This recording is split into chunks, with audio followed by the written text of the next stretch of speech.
We're going to head back to the voicemail of Truth and Reason. This one about Week 1, the Browns and Panthers. Hey, how you doing? This is Harry Davis, longtime Browns fan.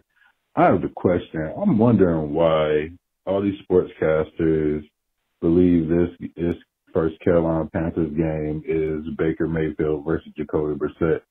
That's not what it is.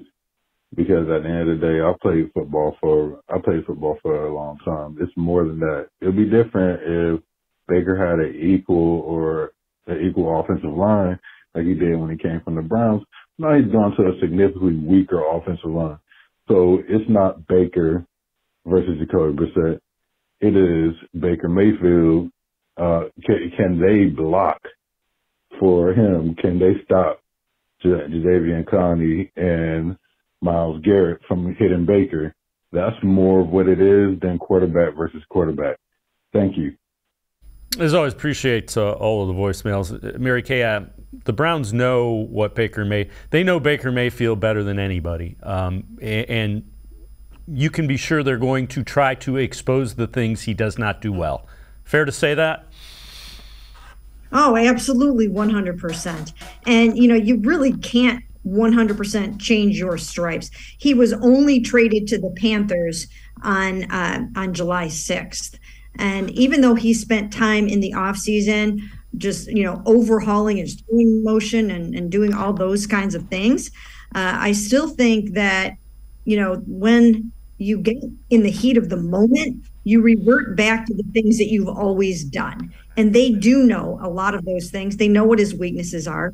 They know that, he is really good when he's out on the keepers, on the bootlegs and the rollouts. But if you take that away and you try to hem him in, that he struggles. Another thing that I've watched him do so many times over the 4 years is that when he gets a little too hyped up, he just airmails it in the, he guns it in the red zone, and he just gets, too eager to throw it in there. And he doesn't have, just the touch on the pass that you would need to throw some of those red zone touchdowns. So I don't know if he's corrected that part about himself, but that was always something. I mean, I'm sure you have visions and memories of him just firing it out the back of the end zone or throwing it so hard that the receiver just can't catch it.